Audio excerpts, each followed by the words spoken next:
Nobu, the restaurant, first opened in 1994 in New York. It was started by Chef Nobu Matsuhisa and his very famous business partner, Robert De Niro. It's now present in 5 continents, in cities like London, Tokyo, Hong Kong, Milan, Melbourne, and now Manila. Nobu Manila is the Philippine outpost of one of the world's 25 most innovative brands. It's both a world-class hotel and a globally renowned restaurant chain. Good evening. Welcome to Nobu Manila. My name is Chef Michael De Jesus. Today I'll be creating the Nobu version of sisig.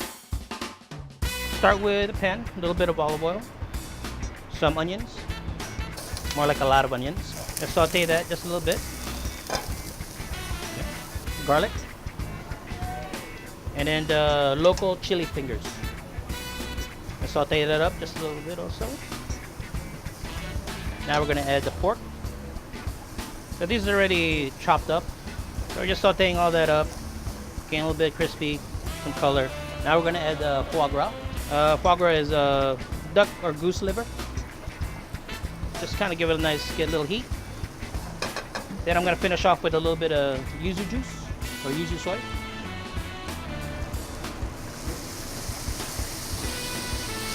There we go, just mix that up. Okay, now I'm just going to add it to the toban plate.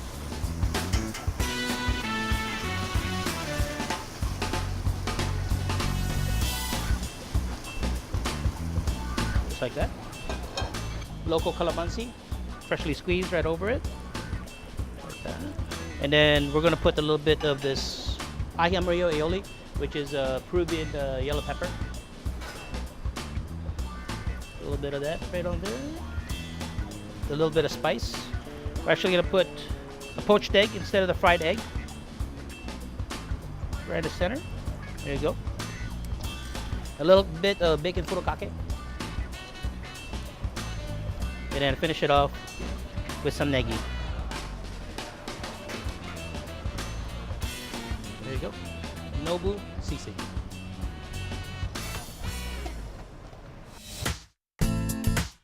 My favorite dish from Chef Ricky and Chef Mike is their Nobufied sisig.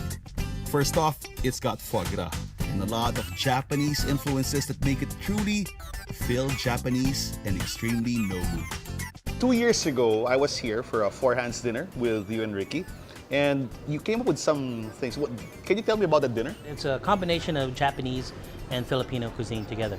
So we married a lot of ingredients that Nobu does and then used local ingredients to come up with several dishes to, entice the palate. Usually sisig is made with pig head, the brains and the ears.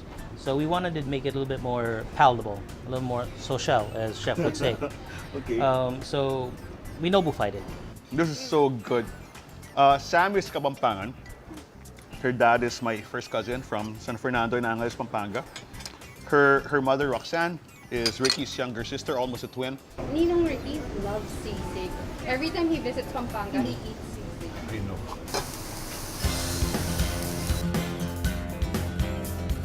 Okay, you ready?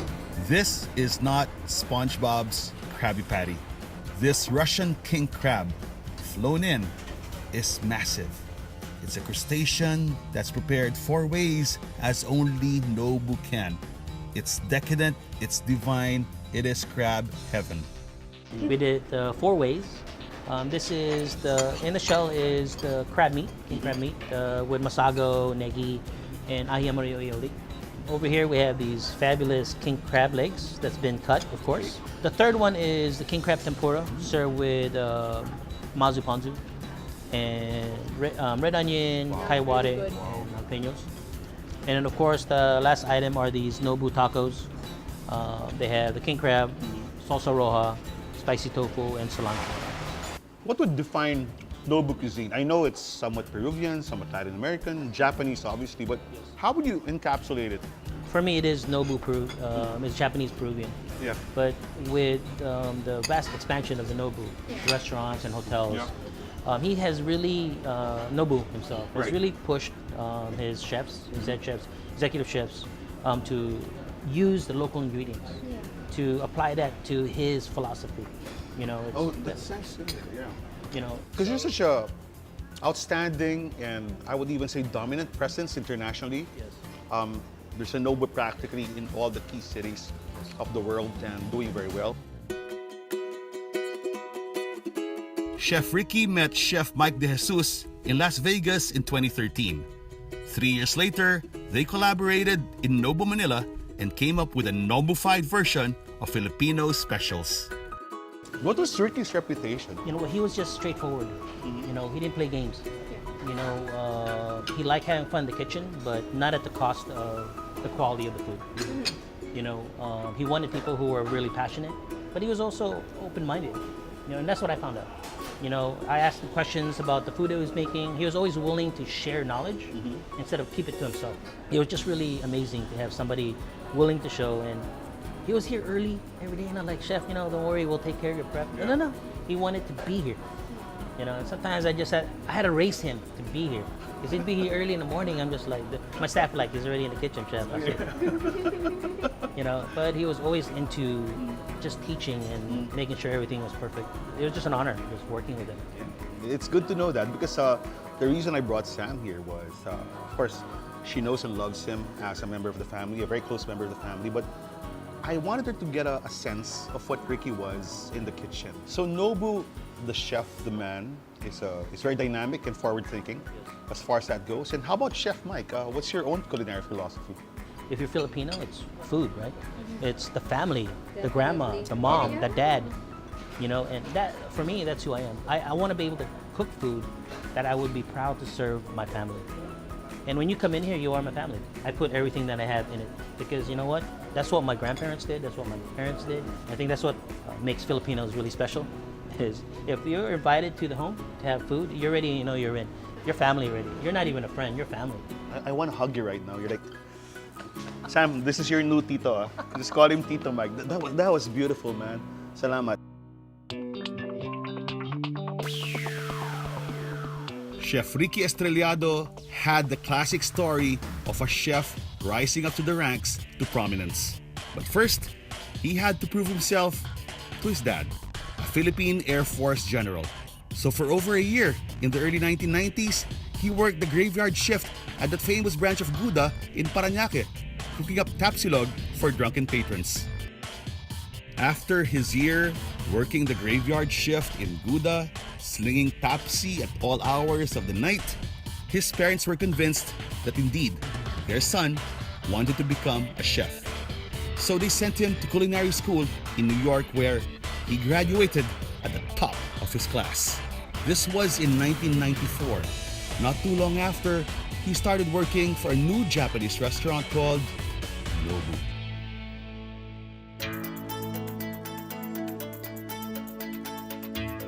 Chef Ricky rose through the ranks, and eventually he became the executive chef of the flagship restaurant of Nobu in New York. He worked in Nobu all his professional life, 24 years, from 1994 to his untimely passing in 2018. Chef Tom Bascon, now the chef of M Dining, started his career with Chef Ricky in Nobu, New York. M Dining is one of Tatler's top 20 best restaurants in the Philippines for 2018. How did you meet? I'll start with Tom. Well, mine was really interesting because I had left a Filipino restaurant gig and I was ready to work in the city. And somehow a fellow chef, Filipino chef, Romy Dorotan, I approached him and I said I wanted to work at Cendrillon, which was still in New York at that time. And he said, no, I don't really take interns because I was willing to work for free. Yeah. And he said, you know what, come down, let's go to my office, let's give the chef of Nobu a call. He's Filipino, his name's Ricky Estrellado, and we'll, you know, maybe he has an opening for you. Okay. He asks me to come to Nobu a few days after. I talked to him and I told him about my plans that I was going to go through the French Culinary Institute, and which was really a 10-minute walk from Nobu downtown. Mm-hmm. And he said, "Walang problema," that's how it all started. Okay. But again, that was my internship, my non-paid gig. You were not paid for a while. For easily a few months. Really? Because how it happened was, I tried to get. Of course, I wanted a paying job, but since all he had was a non-paying job, I said, okay, I'm fine. I just want my foot in the door of any kitchen in New York, and Nobu was like my dream. Literally, Ricky opened the door. Ricky really opened the door for me. I remember the opportunity that Ricky gave me, because really, I started this prep. I was in the basement, and one weeknight, I had done my prep, and Ricky goes to me. He goes, anong ginagawa mo dito? Bakit ka dun sa linya? I'm not kidding. To this day, I still get goosebumps, because when I stepped on the kitchen floor for the first time, I thought I died and I was in kitchen heaven. I'm like, wow, this is Nobu. I'm working the line of Nobu. Yeah. So that was, and really big thanks to Chef Ricky.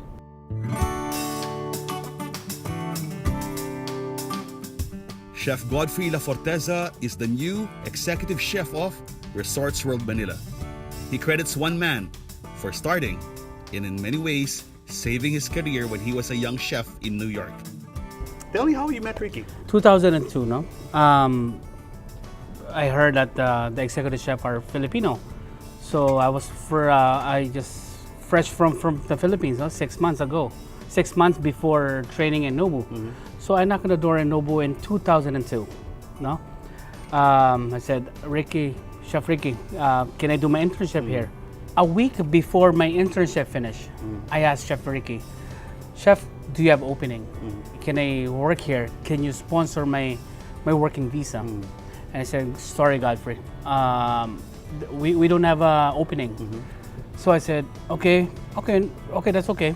No hard feelings, no, that's okay. Before dinner service, I think an hour before dinner service in the afternoon, he called me, Godfrey, go upstairs in the dining room. We need to talk to you. Okay, so I sat down there. How did you feel? I don't know. Yeah. I'm like, siguro, you just showing me to do something else, right? And then he sat me down in the dining room with the manager and him and etc. And I said, Godfrey, we're offering you a job. Whoa. We're sponsoring your working visa as a chef, but you will work as a dishwasher. Yeah. I said, I can even clean your car 24 hours, chef.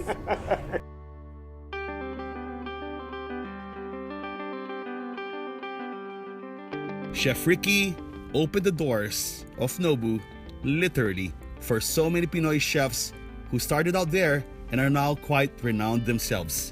Rex Soriano, Gilbert Pangilinan, Marlo Lawenco, and Frank Goriseta, just to name a few. A lot of people think that he only takes care of the Filipino, but it's not. He will take care of everybody. And if you're a Filipino, he will treat you, of course, apare, like kaibigan. But when it's work, he will teach you the fundamentals, the proper Japanese technique, Japanese discipline. And this is what I've learned. I even tattooed my first Japanese knife, which I bought in Nobu. Yeah. Why did Ricky stay for 24 years? What was the attraction to Nobu? Again, I think it's the culture. I mean, it has a lot to do with that Nobu culture, and because Nobu, I have to say, really takes care of his. It's not employee, it's a family. Yes. Yeah. And it totally is a family. Like, once he sees potential in you, you might be the next executive chef in the next Nobu. How was he as a mentor? Oof. Tough. I think the word is tough love. Oof. You know, he was. You make a mistake, you were gonna hear it, but he always didn't hold a grudge. And he explains to you after service. Exactly. He will look at. He always grab me because I'm always makulit. Yeah. Right. I'm like the prodigal son in Nobu. Yeah. But he will go like that. He will just grab me. I'm like, pare, you understand why I shouted at you, right? You know what happened, right? He always, he will fix everything. That's why yeah. First of all, he's Filipino, and he's not just he's not a boss. He's a friend. So he really took care of the people under him. Parang naiyak na ako. Naiyak na ako. What was the greatest lesson you learned from Ricky? Be humble. Be true. Do not lie. Whatever you feel, put it in the plate. Because he always tell me, Godfrey, a happy chef, happy food. Always tell me that.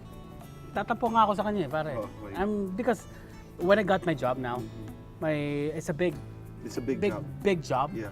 I emailed him Yeah. few months ago. Yeah. I said, Chef, I know you're coming back. I'm the executive chef now for Resource World. I want to invite you, and can you imagine, from a little boy that bothers you every morning,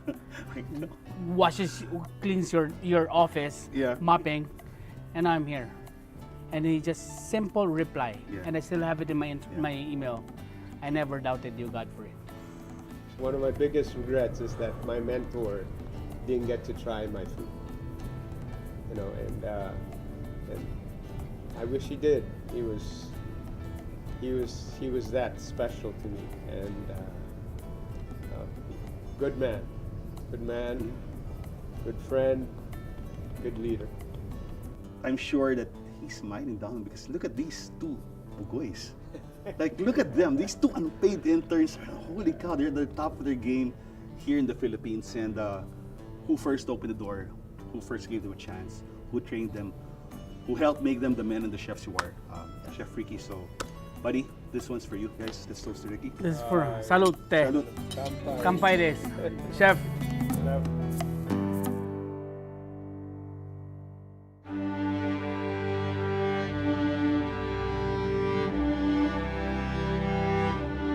Ricky Estrellado was their chef, their mentor, and most of all, their friend.